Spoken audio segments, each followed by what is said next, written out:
Welcome back to What Arty Noobs with General Disturbance. This is a T28. It's a Tier 8 fixed gun American tank destroyer, and it's located on the north spawn of Malinovka under the command of the BassmanFromHell. Yes, he's riding again in his T28. He does have rather a lot of battles, some good ones in this tank. It's one of the intermediate stages on their way to the T95, that twin track monster. It's actually an assault tank. Very heavy armor at the front, but relatively light at the rear and the sides. And there is a video of the real one at Fort Benning. If you want to pay attention to that, at the end of the video, I'll put a link in so you can actually see the real T28. And Sophie Line takes us around it so we can see it from the outside. Well, it's got a 120mm gun, and that can do 400 alpha, but it does have a fairly long reload. It tends to be around about 9 seconds if I seem to recall, but it can just sit there blasting away at the enemy. And I think you can notice that Bassman's got 1 mark of excellence on his tank already. He's been grinding away. He's trying to get to the T95. And now that he's got the TS5, or at least I think he's got the TS5, he's going to be having an even more fun because he will have a trainer that he can boost the crew's performance in. Well, whilst all this is going on, and he's trying to make his way up the hill, he's looking at some opponents climbing the hill on the other side. Yep, there's an IS-3 there. Any of you who do play Malinovka, the easiest thing to do is to go around the other side of the windmill, because that gives you some protection from Arty. There are 2 Arty in the game, a GW Panther and an S51 on the enemy team. And he's got the support of a GW Panther and an S51 on his own team. Now remember, the front of the T28 is the strongest. And so long as you keep your face to the enemy, it's going to make it dreadfully difficult for them to try and pen you.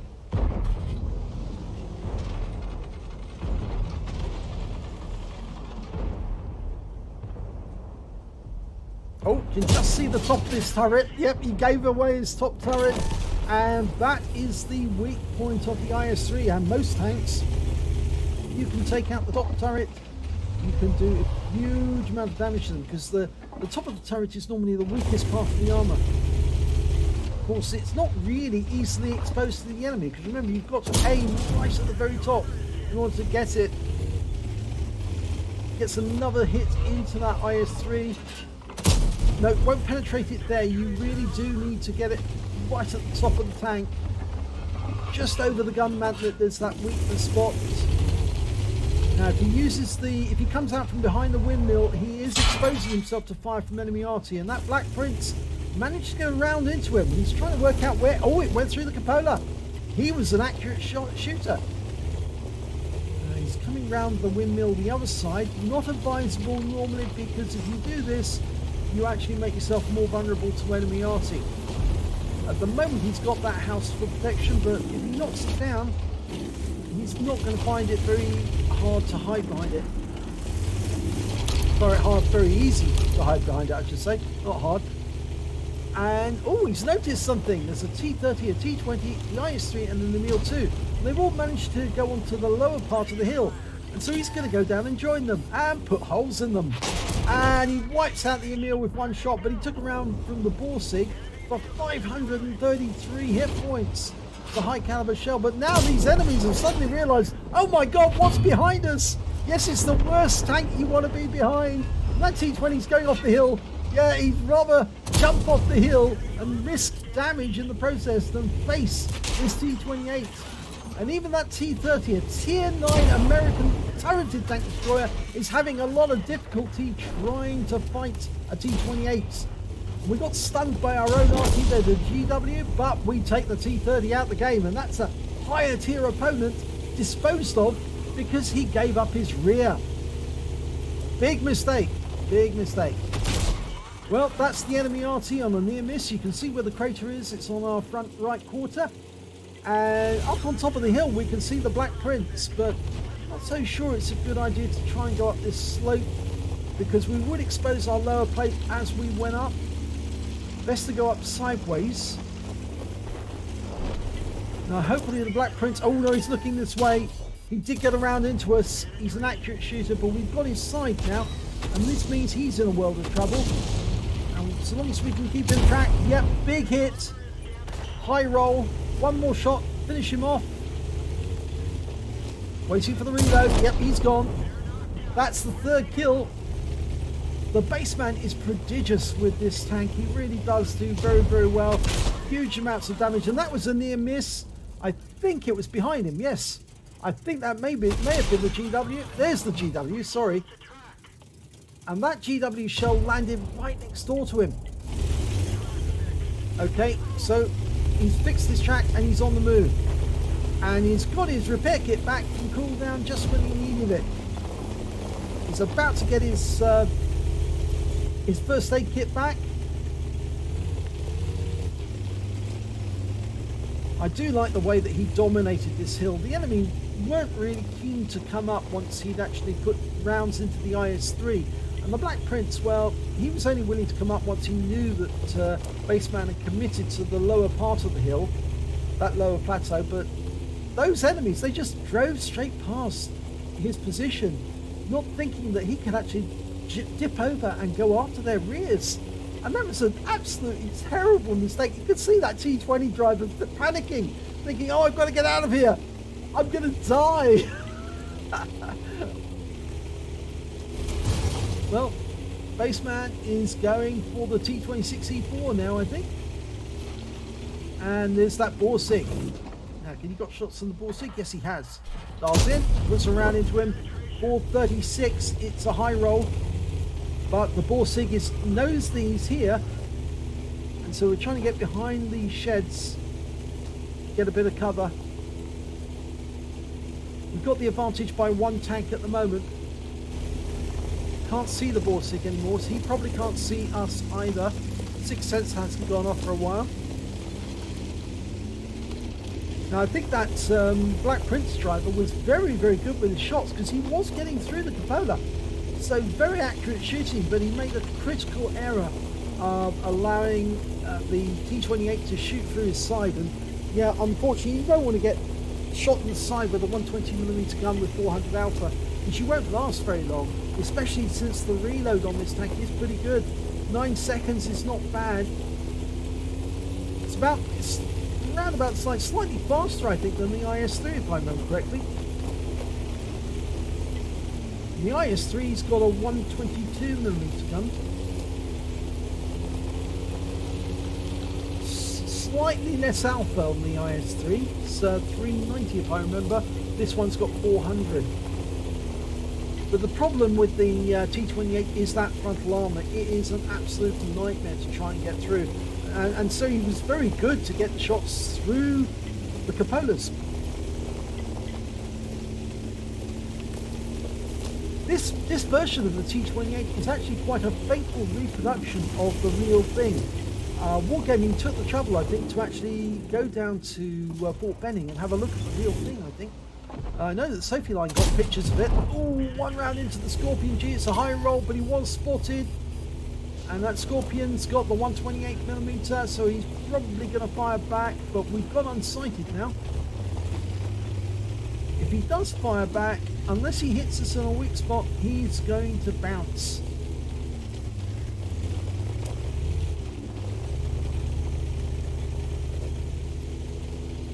Well, we don't want him to hit us when we're side on, because that would be pretty awful for us. There's only 4 enemies left, and there's the Scorpion again. He's being spotted by the tanks that are closer, our Borsig and our IKV. Now he's pulled back down the hill. And he's been taken out. He was killed by the Progetto. And that's from the other side of the map. IKV's gone low, Borsig's high. Still got to deal with that enemy Borsig, but he's been spotted. Oh no, he hasn't been spotted. It's T26 E4. Now, if you've seen the previous battle, I just put one up, or will be putting one up before this replay gets aired. of a T26 E4 Super Pershing, and they are very difficult to kill. If you play it correctly, the armor is very troll. It's a bit like the T28 in one way, because it does have very hard frontal armor. We've auto-aimed on the Borsig, but we're coming over the hill. Can we get a shot? He fired one into us. It was the Pershing who actually got the penetration, though. And I suspect that went into the... There's a hole in the side of the... Yeah, that is a pen. That's an actual pen. Amazing. You can see where one of the rounds from the Borsig went. It went underneath the mantlet. Didn't pen. So accurate shooting by the Super Pershing.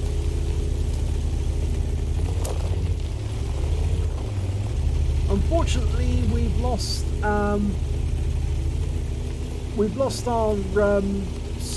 Borsig, and the enemy still has one of their Artys, the S51, the Unicorn, and of course that Super Pershing.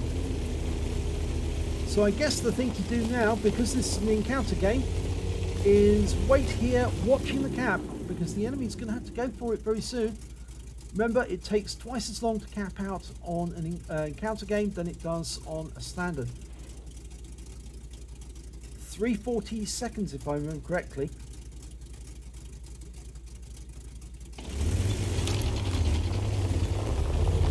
Okay.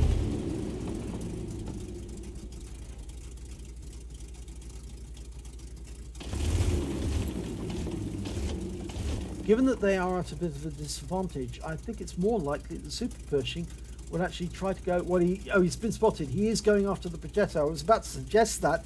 He'll go after the Progetto first, because the T28 is much more difficult for him to kill. And the S51 has been killed. I missed that. I wasn't watching.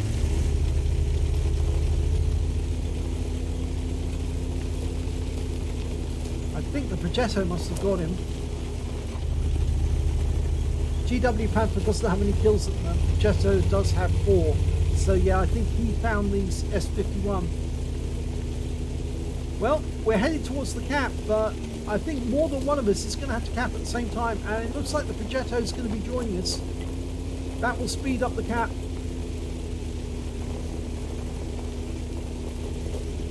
I think we can cut across this area here to get to the other side. It's shallow water.